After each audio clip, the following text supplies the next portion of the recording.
E está começando mais um Entre Chaves, o seu podcast de desenvolvimento de software. Eu sou Felipe Chagas e hoje a gente vai conversar sobre um framework muito querido aí nos desenvolvedores front-end. Estou aqui também ao lado de Arthur Grino, o Bexiga. E aí, Bexiga, como que você tá? E aí, gente, bom dia, boa tarde, boa noite. Estou aqui hoje para falar um pouquinho de Angular, participando de novo aqui no podcast. Sempre um prazer estar aqui. Sou desenvolvedor aqui na DTI, né? Full stack aqui, mas trabalho um cadinho com Angular.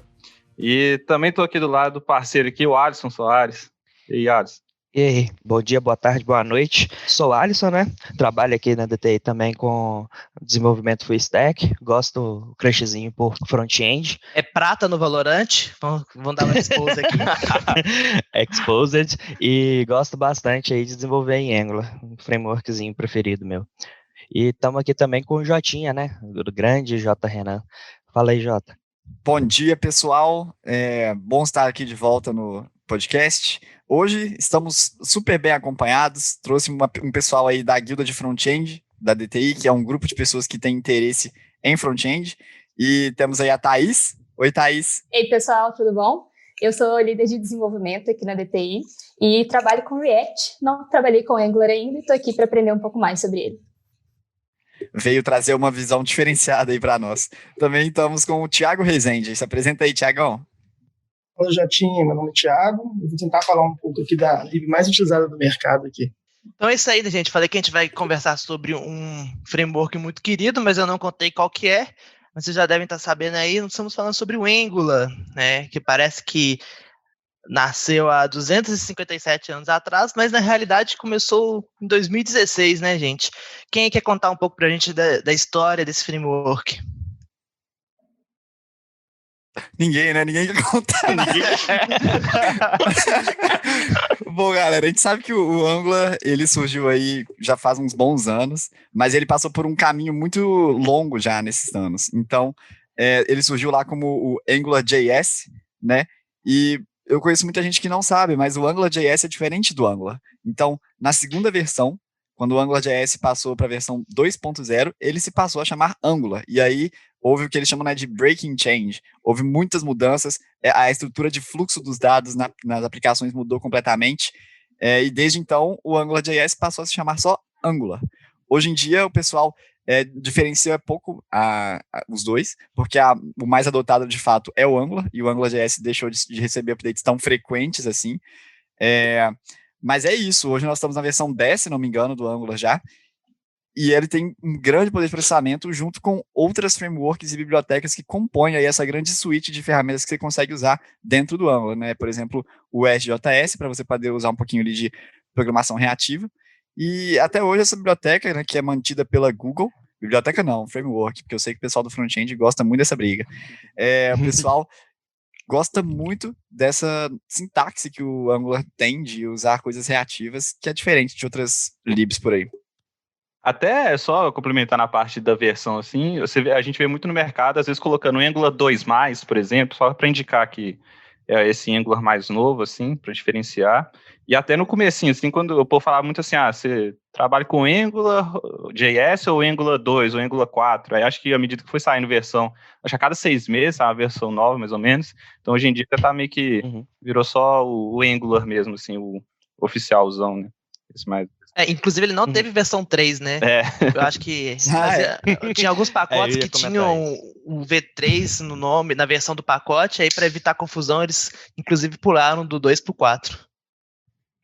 Porque teve essa questão de evolução das versões, que era para ser uma ideia de ser linear, né, e não quebrar, por exemplo, você conseguir atualizar sua aplicação sem ter que fazer grandes alterações no código, mas já na migração ali do 2, tentaram a versão 3, só que, tipo, não funcionou bem, aí já foram direto para 4, e aí ali depois do 5 para o 6, você já tem um trauma para poder fazer a atualização também, mas aí depois que chegou na versão 8, as atualizações das versões, se você quiser atualizar sua aplicação, é menos traumática. Eu acho que foram aprendendo ao longo desse período. A versão 6, ela foi...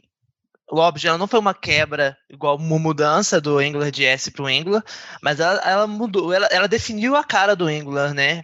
Ela adicionou várias coisas e foi a grande mudança. Depois, eu acho, da 6, ninguém mais agora, inclusive, fica se importando. Tô na versão 7, 8, na 9, na 10. Foi uma evolução mais contínua, né? Sim, mas é o que quebrou ali da 5 para 6 foi a mudança da versão do RxJS Exatamente. Que tem dentro dele. E isso daí que mudou muito a sintaxe do que você trabalha com reativo ali dentro do código. E o que é RxJS, Alisson? Além de ser o nome que é quase impronunciável para mim. Exato. É o pacote responsável para a gente trabalhar no Angular com o pattern do observable, onde que você consegue ter ali, você conseguir programar de forma reativa, você consegue, tipo, determinar padrões onde que você vai, como que eu posso dizer, você tem o seu código ali, vai acontecer determinado evento, e você vai ter pontos dentro do seu código onde que você vai estar escutando e esperando uma resposta disso. Então, dessa forma, você consegue, por exemplo, disparar uma chamada no API, e implementar a escuta do retorno dessa, seria basicamente o que você tem com promises, só que, tipo assim, trazendo para um pattern um pouquinho diferente dele, né? Já que eu não tenho muito para contribuir com o Angular em si, só estressar um pouquinho a questão do pattern do observador, né, igual o Alisson contou. Sempre que eu lembro desse pattern, eu lembro de NCIS, quando eu assistia esse programa policial, que a galera ficava vigiando a casa do suspeito, e quando ele saía de casa, eles iam lá e prendiam ou faziam alguma ação, né? Então, sempre acontece isso, né? O componente ele fica escutando, observando outros componentes e age reativamente a partir disso. E eu acho que esse é um dos padrões de desenvolvimento mais importantes no front-end. Ele é usado, obviamente, em outros paradigmas, mas no front, por questões de performance, por questões que o front está reagindo diretamente com o usuário, porque ele é a interface ali homem-máquina, esse é um padrão muito importante e usado praticamente por todas as libs e frameworks do mercado. Com certeza. E assim, pessoal, imagina que eu nunca trabalhei com Angular. O que seria o primeiro passo para eu começar um projeto? Onde que eu tenho que ir? O que eu tenho que baixar? E o que eu tenho que fazer para conseguir já programar hoje? Então, eu recomendaria começar assim, baixando aliás, olhando a própria documentação do Angular, lá tem um Get Started lá, que vai dar um overview inicial, assim, supondo que você não fez nenhum curso, nada nesse sentido, né, que você vai ter a documentação lá, e uma das grandes vantagens do Angular, assim, uma coisa forte, que ele tem a linha de comando deles. Então, quando você instala e dá um ng-new e cria essa aplicação, com uma linha de comando, assim, você já cria uma aplicação rodando sua máquina, assim, você dá o comandinho lá, e já está o grosso, assim, de uma aplicação toda rodando sua máquina. Aí, a partir daí, tem 1 milhão de coisas que você pode fazer assim, olhando a documentação, mas o primeiro passozinho seria esse, né? Assim, baixar a linha de comando e começar uma aplicação nova. Eu falo que a documentação do Angular ela é uma das mais completas de framework, biblioteca, qualquer coisa que eu já tenha trabalhado, porque toda vez que, por exemplo, chega uma pessoa nova no meu squad e aí não tem familiaridade com Angular ainda, eu faço exatamente isso que o Arthur falou. Dá uma olhadinha no Getting Started do Angular, faz o Tour of Heroes lá, você já vai pegar, assim, o principal do que precisa saber dentro da biblioteca, por exemplo, fluxo de dados. O dado entra no componente assim, sai do componente assado, ele vem, você consegue utilizar um service dessa forma aqui, você já começa a pegar alguns comandos da CLI dele, a CLI do Angular é muito boa, você consegue já deixar padronizado o projeto, porque, por exemplo, você dá um ng generate component, a partir disso você já tem um componente lá com os arquivos de TypeScript, HTML, o SCSS, e já está organizado para você dentro de uma pasta, então é um pouco mais difícil para quando você tem várias pessoas começando, da sua aplicação ficar muito bagunçada. Tem como ficar bagunçada porque o pattern do observable às vezes pode deixar o fluxo de dados embaralhado, gerar dependência circular e etc. Mas nessa forma de organização do código em si, eu acho a CLI muito importante para poder auxiliar no início assim da galera. Eu acho que isso até é uma vantagem do Angular em si, de maneira geral, que ele é um framework bem estruturado de maneira geral, assim. Então, as coisas são bem organizadas. Lógico que o desenvolvedor sempre, se ele quiser avacalhar o negócio, ele consegue, né? A gente sempre tem poder para isso. Mas, em geral, assim, o framework, ele já, principalmente usando a CLI, já criar as coisas de uma maneira bem estruturada. Ele já vem com TypeScript, né, por default, então também já tem uma tipagem ali mais forte. Se você quiser adicionar o SAS ou algum outro pré-compilador de CSS lá, ele também já consegue isso por default, os arquivos de teste. Então, ele é um framework que eu vejo, aí puxando sardinha para ele, assim, bem utilizável em grandes aplicações, em sistemas bem robustos de grandes empresas e tudo, porque eu acho que ele permite melhor uma organização do código. É mais fácil transitar entre aplicações desenvolvidas em Angular, porque elas têm tudo uma cara mais ou menos parecida, o padrão que os desenvolvedores seguem para desenvolver ali é meio parecido, e isso acho que é uma vantagem bem bacana do Angular, assim, em relação aos... Não sei, em relação... E é importante falar do Style Guides, né, porque começou com o Style Guides lá do AngularJS, né, com o John Papa, e quando migraram para essa versão 2, Angular 2+, né, quem escreveu o Style Guides dessa parte do Angular foi o John Papa também. Então, isso trouxe uma organização, trouxe um senso, tipo assim, não, beleza, galera, agora a gente tem aqui um padrão a ser seguido, temos um guia de estilos aqui de como desenvolver, de como organizar a minha árvore de projetos, e eu vejo todo projeto Angular que eu chego, tipo assim, por default, até falando, né, a CLI força você a usar o Style Guides, porque quando você dá um ng generate component, ele já gera no formato que tem lá no guia de estilos definido pelo John Papa. E isso é bacana, que você não consegue fugir muito tentar bagunçar. Eu falo que para tentar bagunçar uma aplicação Angular, você tem que querer muito. Então é mais complicado mesmo. Gente, como é que fica a arquitetura interna do Angular, né? Eu já ouvi falar que ele se assemelha muito a MVC, camada, não é? Como que ele funciona internamente? Qual que é a proposta dele de funcionamento? E aí, Jota, você sabe essa daí?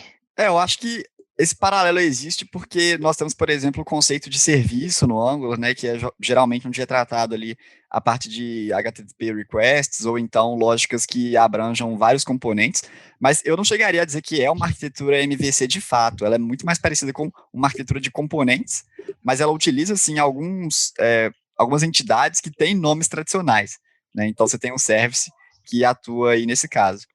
Mas eu não diria que é exatamente o MVC, é um pouco diferente. O MVC fica ali mais, de fato, no back-end, e o Angular concentra mais essa questão de componentes, que é muito difundida na web como um todo, em várias frameworks, né? Você constrói ali pequenos pedacinhos de aplicação que vão ser reutilizados em outros lugares, tanto na parte de lógica quanto na parte visual, e aí você concentra tudo isso num bloquinho, como se fosse um Lego mesmo, e esse Lego vai formando coisas maiores até você ter lá uma aplicação grande que pode ser utilizada para várias coisas.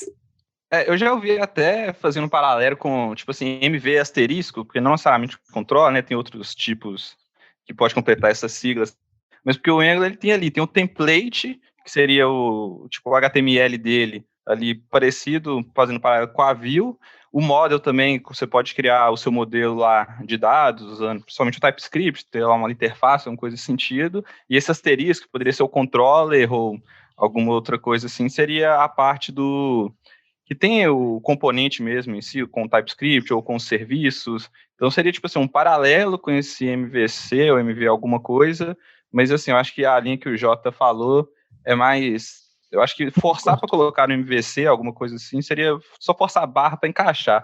É mais se você olhar para ele, entender que é um componente ali, que dentro do componente você tem o template dele, o estilo dele, que é o CSS, e o JavaScript, né, o TypeScript lá com as regras dele, assim, de interação e tudo. Acho que você vai ter uma visão mais assertiva de como ele funciona e também uma visão mais fácil de estender para outros componentes, digamos assim, né, que hoje outros componentes, outros frameworks ou bibliotecas, tudo, que hoje muita coisa da web é pensada em componente, então é melhor pensar mesmo em componente do que talvez tentar encaixar nessas siglas do MVC. Eu vejo muita gente fazendo um paralelo, né, para poder tentar assimilar e entender como que o framework acaba funcionando, e aí ela acaba trazendo isso para um que conhece de propriamente dito. Mas eu vejo que a pessoa faz isso e coloca tantas exceções na hora que ela vai falar que é um MVC, que é mais um desserviço do que algo que ajuda, de fato. Eu já vi gente comparando o Angular com o VB, falando que o TypeScript é o code behind por trás da tela ali do HTML, entendeu? Pois é, aí você pega um programador geração Y que nem mexeu com VB nunca na vida e ele não sabe o que é isso aí. Exatamente. Jotinho, eu sou um programador de geração Y também. Mentira, eu não sou, na verdade. Ô, Thiagão, você é boomer. Para quando eu era mais novo, eu mexia muito, na minha época, com AngularJS. E uma das coisas que, assim, eu vi do Angular novo que me assustou um pouco foi o jeito que a gente acessa as coisas. O que eu quero dizer com isso? A parte de two-way data binding. Eu vi que, pelo menos, mudou muito dessa forma, do jeito que era antigo para o jeito novo. E agora parece que o fluxo é só uma direção. Eu não sei, assim, se eu que não entendi do jeito certo, você consegue dar um overview disso para a gente, pelo menos para quem já mexeu com AngularJS e já está acostumado com o two-way data binding? Thiago, antes até da alguém responder essa pergunta, o que é o two-way data binding? Conta aí para os nossos ouvintes. O que é data binding, no caso? Sim. A ideia é que se você mexe imagina que você tem uma controller e uma view, né? Então, de um jeito que se você altera de um lado, ela reflete nos dois lados, digamos assim. A ideia disso é que você consiga sincronizar sem ter muitos problemas.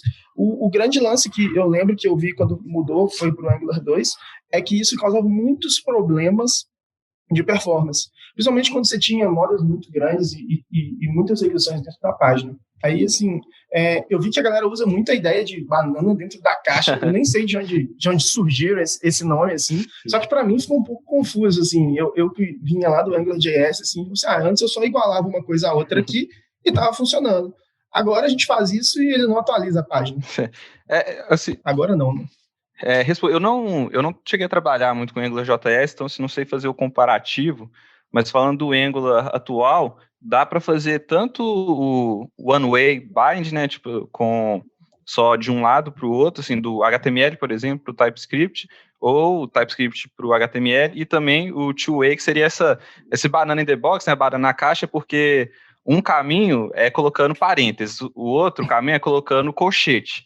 E aí, quando você vai fazer o two-way, é o colchete e o parênteses. Só que para não ficar confuso qual que é dentro de qual, assim, se é o colchete dentro do parênteses ou parênteses dentro do colchete, aí tem essa analogia com a banana dentro da caixa, que seria os parênteses dentro dos colchetes.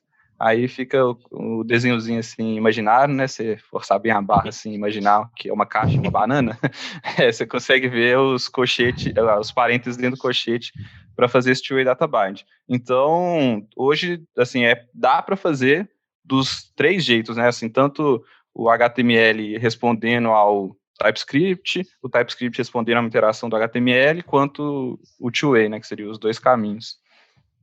Sim, ele faz isso de uma forma bem interessante, em que, por exemplo, você consegue definir um input, que vai ser o recebimento ali do valor da sua variável, mas ao invés de, tipo, ele fazer um acesso direto à referência daquela variável, você cria um event iter, que vai simbolizar um output, que representa uma mudança nesse valor dessa variável para fora. Então, fica uma coisa um pouco mais limpa ali, é bem interessante. Você também pode usar o NG Model, que é uma diretiva do Angular que permite fazer o two-way data bind de uma forma super específica e mais parecida um pouco com a do AngularJS, na minha visão.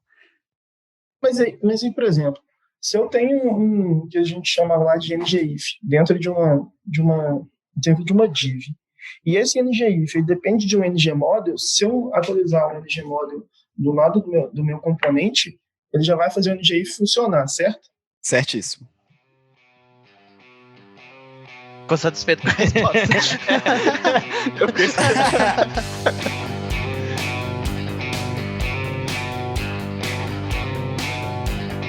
Mas, assim, comentando, trabalhar com two-way data bind, assim, numa variável local, tipo assim, aí depende da complexidade do que você está tratando ali de comunicação do HTML com o seu TypeScript. É interessante falar que se você estiver trabalhando com formulário, é interessante trabalhar com forms reativos, né, que tipo, seria os form groups da vidas e etc, né?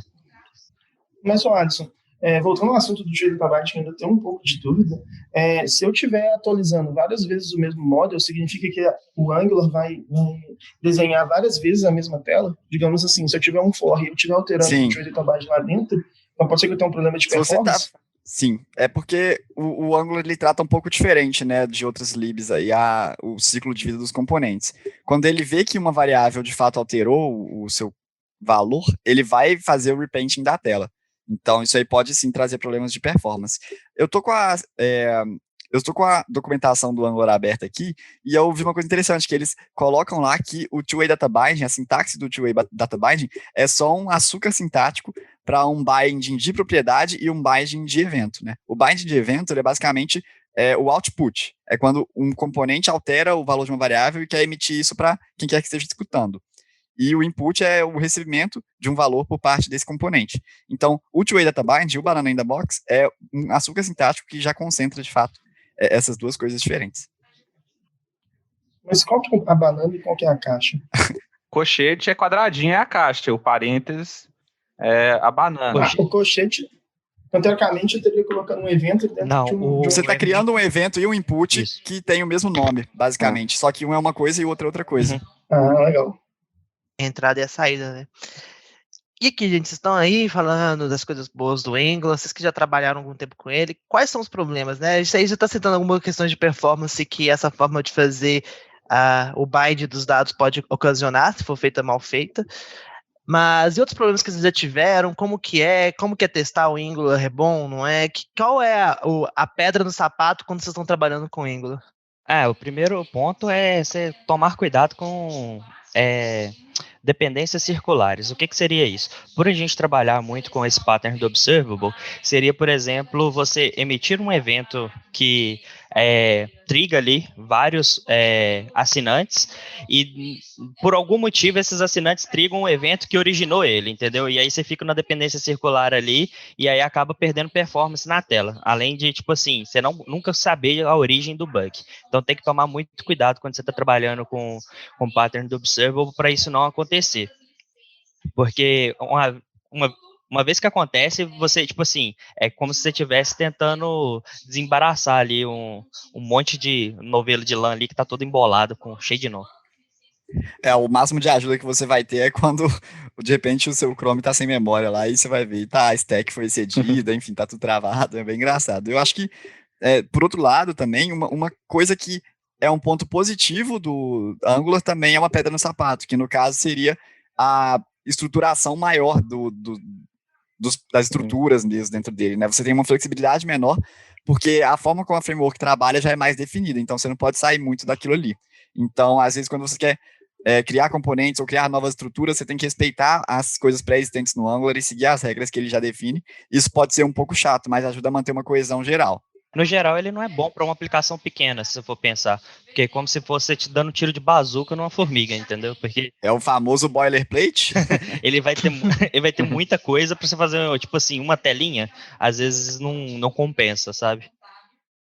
Uma coisa que eu vi, a comunidade está fazendo um certo barulho, na verdade, é que parece que do Angular 9 para o 10 mudou algum tipo de compilador, alguma coisa, que agora a compilação está sendo bem mais rápida e os testes estão sendo bem mais rápidos também, porque, pelo menos nos projetos antigos que eu trabalhei com Angular, os testes eram bem morosos de rodar, assim, demorava, sei lá, muito tempo com relação às outras libs e frameworks do mercado. Só que eu realmente não estou acompanhando, vocês sabem de alguma coisa assim? Eu cheguei a ver uma notícia sobre eles trocaram uma coisa na parte do core do compilador do Angular. Eu não sei precisar aqui agora qual que é o nome certo, mas a partir dessa troca aí, inclusive, fizeram algumas melhorias no tempo de execução dele no navegador também, depois de compilado. Então, assim, alguns problemas de renderização de componente, igual a gente chegou a falar, de two-way data bind e tudo, isso foi um pouco resolvido também. Mas ainda assim, a gente tem que tomar os cuidados para não fazer o build dele ainda é demorado, né? Isso, o build ainda demora. Tanto que uma das grandes propagandas que o Gatsby faz dele mesmo é build super rápido, mas o build dele não é super rápido, ele só é super rápido comparado com o Angular, porque é muito lento. Então, puxando aí que vocês falaram do Angular, a partir do 9, ele tem ele mudou o compilador dele, que usa agora o Ive, né, que era até disponível antes, mas você tinha que forçar para usar ele. A partir do 9, ele já é por default. Inclusive, ele já vem com compilação ahead of time por default também, porque teve melhorias nela. E essa compilação ahead of time falando de maneira superficial, assim, é como o Angular vai entregar de uma maneira, ele vai gastar em tempo de compilação ali um processo para já entregar mais uma versão do build mais mastigada para o browser renderizar. Então, quando você não usa o ahead of time, às vezes em tempo de execução do cliente ali acessando, o JavaScript ainda tem que fazer uma compilação, pegar um código ali do Angular, interpretar aquele código, digamos assim, e quando você faz o ahead of time, isso já vai mais mastigado para o front. Então, a performance, o build até demora um pouco mais, mas o pacote final lá, ele fica mais rápido, assim. Ele tenta aproximar também ali os módulos que estão tão dependentes entre si, às vezes, e juntar no mesmo arquivo lá, o chunk.js dele lá, ele tenta juntar e deixar isso próximo, porque, por exemplo, no eventual lazy load, alguma coisa de carregamento para a tela também, ele já trazer os códigos que são dependentes ali mesmo. Aí já faz essa otimização também. Além de você... Isso, e você pode auxiliar ela também. Você pode colocar alguns decorators, que é como se fossem uns annotations, né? Mas dentro dos seus componentes, para poder especificar alguns metadados do seu componente, tipo, ele vai, no final das contas, esse componente aqui, ele vira uma div, por exemplo, sim.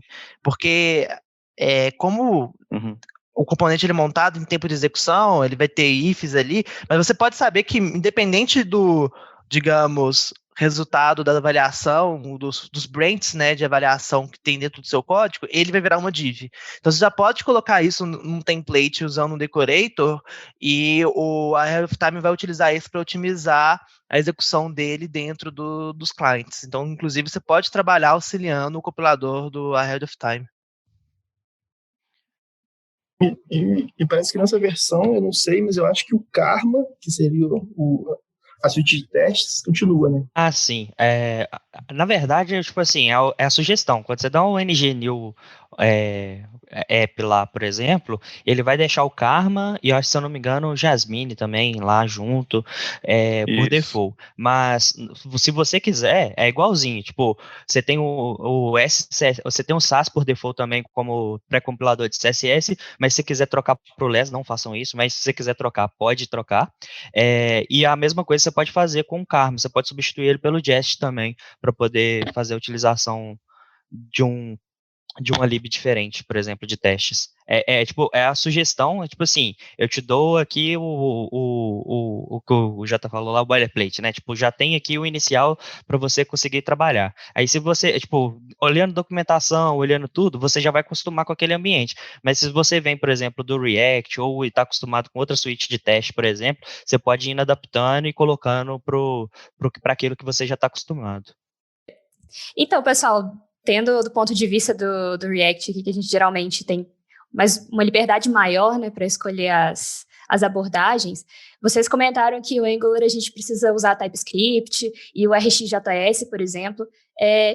A gente é obrigado a fazer isso? Eu posso mudar? Eu tenho outras opções? Eu preciso seguir essa opinião do framework?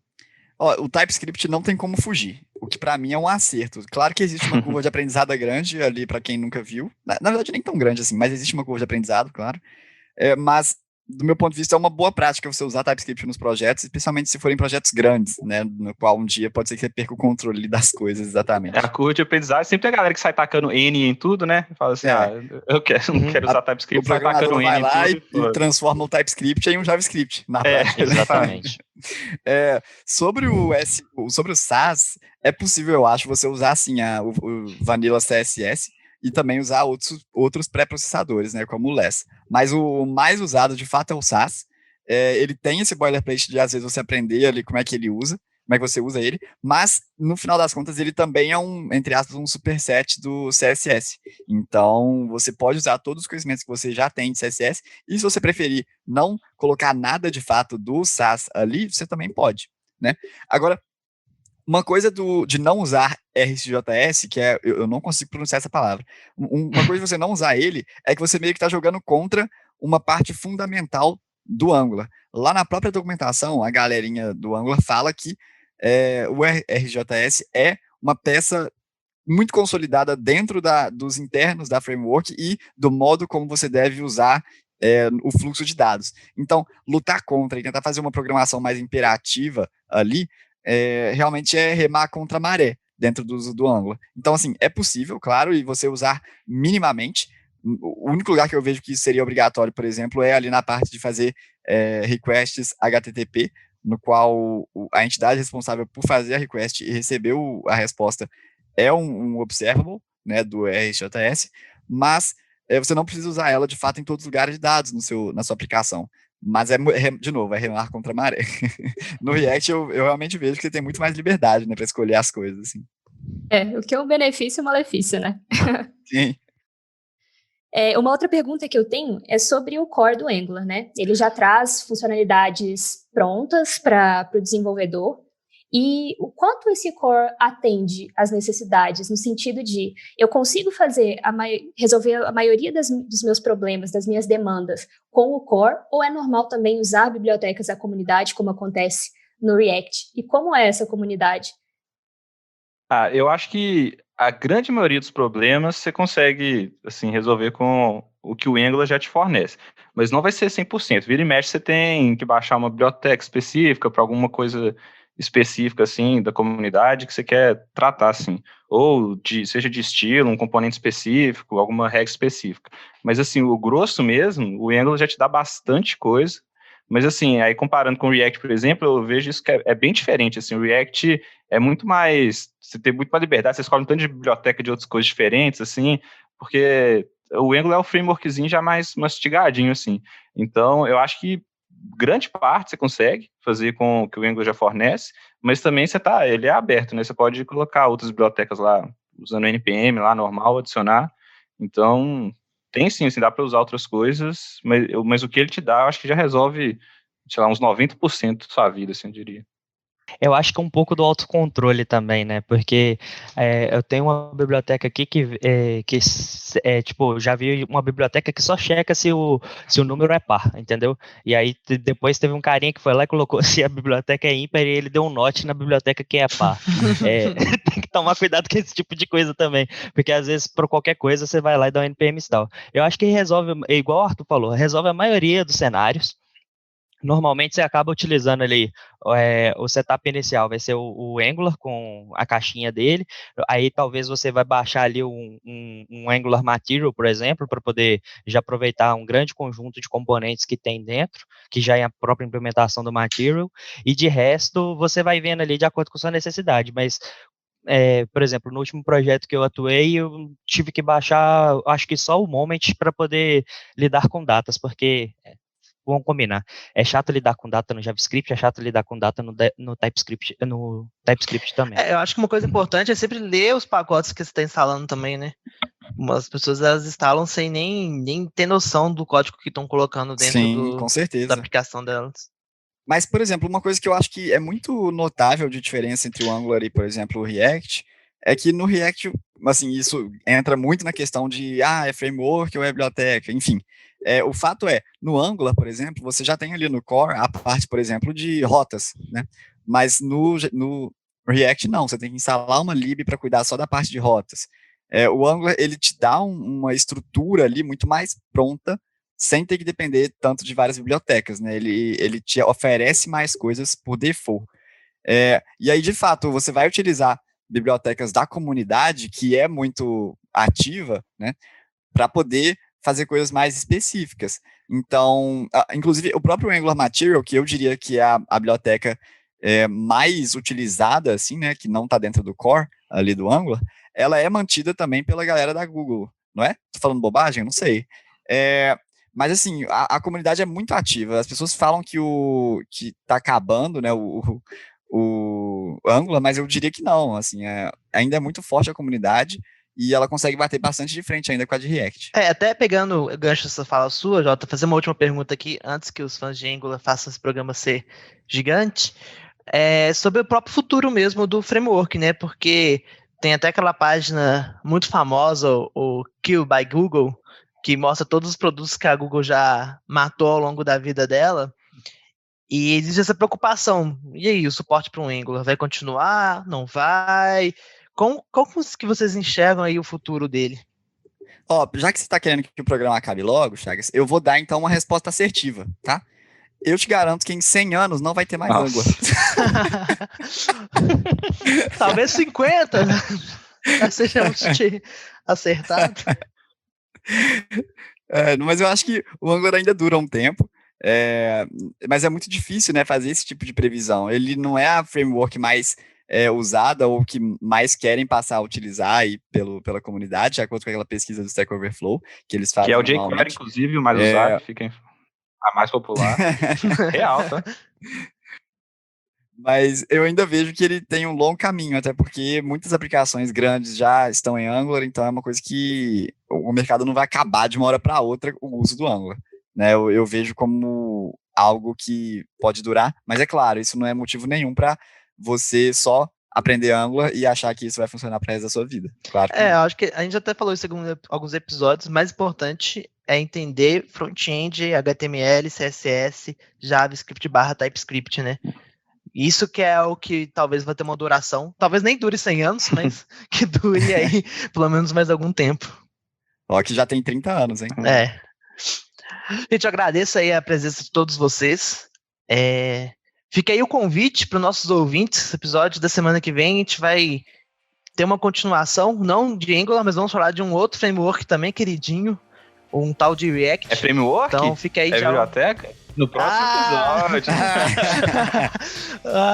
Vamos falar sobre esse trem aí no próximo episódio. Um beijo no coração de todos e até a próxima. Tchau, gente. Até, pessoal. Até mais, pessoal.